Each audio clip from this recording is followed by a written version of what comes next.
नमस्कार बंधुरा केमन आছেন আপনারা সবাই आशा করছি সবাই অনেক ভালো আছেন।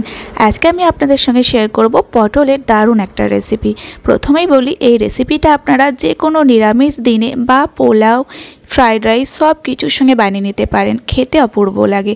বাড়িতে যদি চিকেন না থাকে আপনারা ফ্রাইড রাইস বা পোলাওয়ের সঙ্গে এই রেসিপিটা তৈরি করে দেখবেন, দুর্দান্ত স্বাদ হয়। এমনকি পূজার থালিতেও আপনারা এই রেসিপিটা দিতে পারেন নিরামিষ হিসেবে, ভীষণই সুন্দর খেতে হয় বন্ধুরা। বাচ্চা থেকে বড় সকলেই কিন্তু পছন্দ করবে আজকের এই পটলের রেসিপি। সামান্য কয়েকটা উপকরণেই কিন্তু তৈরি হয়ে যাবে আজকের এই দারুণ স্বাদের পটলের রেসিপি। তো বন্ধুরা আজকের এই নিরামিষ পটলের রেসিপিটা কিভাবে তৈরি করছি আপনারা অবশ্যই ভিডিওটি দেখুন। আর রেসিপিটা যদি ভালো লাগে চ্যানেলটিকে অবশ্যই সাবস্ক্রাইব করবেন। আসুন দেখে নিন আজকের রেসিপি। তো আজকের এই রেসিপির জন্য প্রথমেই নিয়ে নিয়েছি পটলের খোসাগুলোকে আগে থেকে ছাড়িয়ে নিয়েছি, তারপরে পরিষ্কার করে ধুয়ে একটা থালার মধ্যে রেখেছি। তো আপনারা চেষ্টা করবেন পটলগুলো ঠিক সাইজে এরকম লম্বা লম্বা নেয়ার আর একটু কচি নেয়ার, মানে যেন খুব বেশি দানা না থাকে আর খুব একটা যেন পাকা না হয় পটলগুলো, সেরকমভাবেই নিয়ে নেবেন। তো দেখুন এখন কিন্তু পটলের সামনের জাস্ট একটুখানি অংশ আমি কেটে দিচ্ছি, পুরোটা কিন্তু না, ছুরির সাহায্যে বা আপনারা বটির সাহায্যেও কেটে নিতে পারেন। এইভাবে কেটে দিলাম। তো দেখুন সমস্ত পটলগুলো এভাবে কেটে নিয়েছি, এটা এখন আমি রেখে দেব।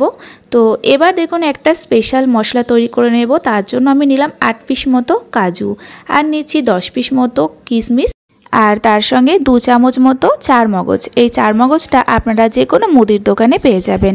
দিয়ে দিচ্ছি 1 ইঞ্চির আদার টুকরো, খুব একটা বেশি কিন্তু আদা এখানে দেয়া যাবে না। তো 2টো কাঁচা লঙ্কা ঝালের জন্য দিলাম, ঝালও খুব একটা বেশি হবে না। তো এগুলোকে এখন পরিষ্কার করে ধুয়ে আমি পেস্ট করে রেখে দেব। ততক্ষণে রান্নাটা শুরু করার জন্য দেখুন কড়াইটা ভালোভাবে গরম করে মোটামুটি 6 থেকে 7 চামচ মতো আমি তেল দিলাম, কারণ পটল ভাজার জন্য তেলটা একটু বেশি দিতে হবে। তেলটা যখন ভালোভাবে গরম হয়ে যাবে তখনই পটলগুলো দিয়ে দিতে হবে, ভালোভাবে তেলটা গরম করতে হবে। পটলগুলো দেওয়ার সঙ্গে সঙ্গে কিন্তু গ্যাসের ফ্লেমটা লো করবেন না, প্রথমে কয়েক সেকেন্ড হাই ফ্লেমে পটলটাকে একটু নাড়াচাড়া করে ভেজে নিতে হবে। এখানে পটলটা ভাজার একটা প্রসেস আছে, পটলটা কিন্তু একদমই কড়া করে বা লাল করে ভাজা যাবে না, একদম হালকা করে ভেজে নিতে হবে। তো স্বাদ মতো একটু লবণ আর 1 পিঞ্চ মতো হলুদের গুঁড়ো দিলাম, খুব একটা হলুদের গুঁড়োও কিন্তু এখানে দেওয়া যাবে না, এই রান্নায় হলুদের গুঁড়োটা কিন্তু ব্যবহার করব না। তো দেখুন হলুদ আর লবণটা মিশিয়ে গ্যাসের ফ্লেমটা লোতে রেখে 2 মিনিটের জন্য ঢেকে দিলাম। মোটামুটি 2 মিনিট চাপা দিয়ে পটলটাকে আমি ভেজে নিলাম। দেখতে পাচ্ছেন পটলটার কিন্তু একটুও কালারটা চেঞ্জ হয়নি, অথচ পটলটা খুব ভালোভাবে সেদ্ধ হচ্ছে। এইভাবেই পটলটাকে ভেজে নিতে হবে। আবারও কিন্তু লো ফ্লেম রেখে 2 মিনিটের জন্য চাপা দিয়ে দিলাম। তো আবারও 2 মিনিট পর ফিরে আসলাম, মোটামুটি 4 মিনিট হয়ে গেল পটলটাকে ভেজে নিয়েছি। তো দেখুন এবার একটু খুন্তি দিয়ে চাপ দিলেই দেখবেন পটলটা মোটামুটি 80% মতো সেদ্ধ হয়েছে, তার সঙ্গে কিন্তু কালারটাও একদম ঠিকঠাক আছে। তো এই রান্নার জন্য কিন্তু এইভাবেই পটলটা ভাজতে হবে। এবার যেটা করব, 1/4 চামচ পরিমাণে চিনি দিয়ে দিলাম। চিনিটা এখন কেন দিলাম সেটা বলবো। প্রথমে চিনিটা দিয়ে যদি ভাজা হতো পটলের মধ্যে একটা লাল কালার চলে আসতো, তাই চিনিটা এই সময় দিয়ে দিতে হবে, মানে পটলটা 80% সেদ্ধ হওয়ার পরে চিনিটা দেওয়ার পরে ফ্লেমটা মিডিয়ামে রেখে খুব ভালোভাবে একটু ভেজে নিতে হবে। চিনিটা মেশাতে যতক্ষণ সময় লেগেছে, মানে পটলের সঙ্গে গলে যেতে চিনিটা যতক্ষণ সময় লেগেছে ততক্ষণ এটাকে নেড়ে চেড়ে নিয়ে পটলগুলোকে এখন তেল ঝরিয়ে নামিয়ে নিচ্ছি। দেখতেই পাচ্ছেন পটলগুলো কিন্তু ঠিক এরকম করেই আপনারা ভেজে নেবেন, তাহলে রান্নাটার স্বাদ বেশি ভালো হবে। পটলগুলো তো ভাজা হয়ে গিয়েছে, সেই একই তেলে আরও 2 চামচ মতো সরিষার তেল দিয়ে দিলাম। এবার ফোড়নের জন্য 3টে দারচিনি, 2টো এলাচ আর তার সঙ্গে 2টো লবঙ্গ দিয়ে দিলাম। এই ফোড়নটা একটু নেড়েচেড়ে ভেজে নেব, একটা মিষ্টি সুগন্ধ আসা পর্যন্ত, খুব একটা বেশি ভেজে ফেলবেন না। তো দেখুন খুব সুন্দরভাবে ফোড়নটা ভাজা হয়ে গিয়েছে।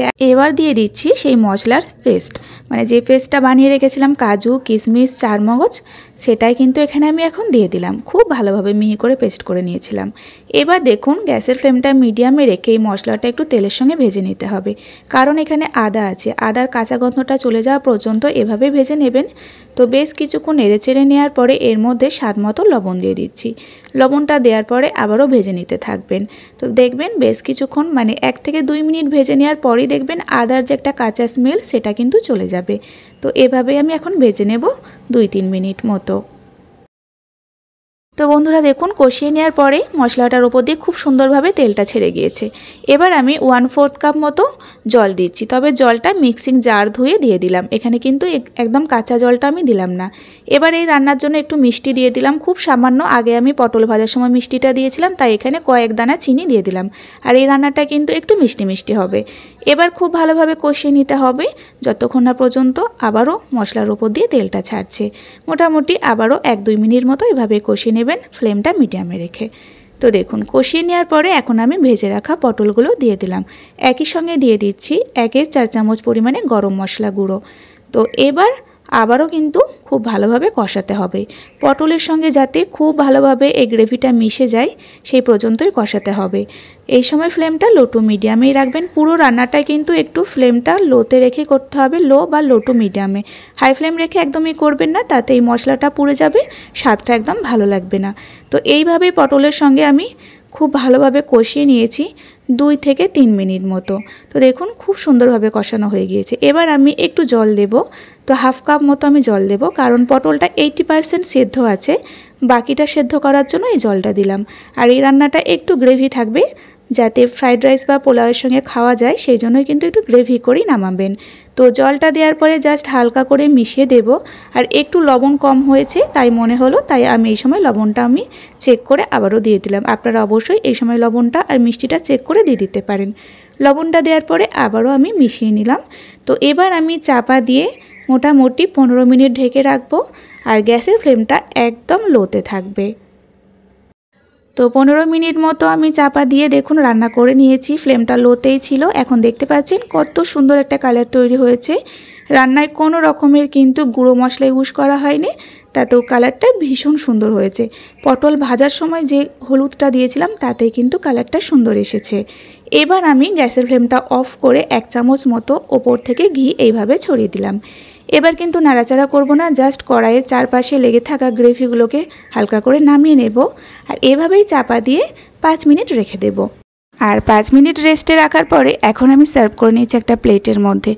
এত সুন্দর একটা স্মেল এসেছে। আর এই পটলের রেসিপিটা বন্ধুরা খেতে কিন্তু দুর্দান্ত হয়। তো আপনারা একবার হলো ট্রাই করে দেখুন। যে কোনো নিরামিষ দিনে ফ্রাইড রাইস, পোলাও অথবা পরোটা এইসবের সঙ্গে খেতে তো অপূর্ব লাগে। পটলটা কেমন সেদ্ধ হয়েছে সেটাও দেখিয়ে দেব। পটলটা কিন্তু ভেঙেও যায়নি, অথচ খুব সুন্দরভাবে সেদ্ধ হয়েছে আর একদম গোটা গোটা আছে। এই রেসিপির নাম কি দেওয়া যেতে পারে আপনারাই সেটা বলতে পারবেন, তবে আমি নিজের মতো করে আজকে আপনাদের সঙ্গে শেয়ার করেছি। আপনারা একবার হলেও বানিয়ে দেখুন, অপূর্ব স্বাদ হয়। যারা পটল খেতে পছন্দ করে না তারাও কিন্তু নিমেষেই খেয়ে ফেলবে এই পটলের রেসিপি। তো রেসিপিটা ভালো লাগলে একটা লাইক অ্যান্ড কমেন্ট করে যাবেন, তার সঙ্গে কিন্তু অবশ্যই চ্যানেলটিকে সাবস্ক্রাইব করে রাখবেন। আজকের ভিডিও এই পর্যন্তই বন্ধুরা, আবারও ফিরে আসবো এরকম কোনো সহজ রেসিপি নিয়ে। ততক্ষণে আপনারা সকলেই ভালো থাকবেন এবং সাবধানে থাকবেন।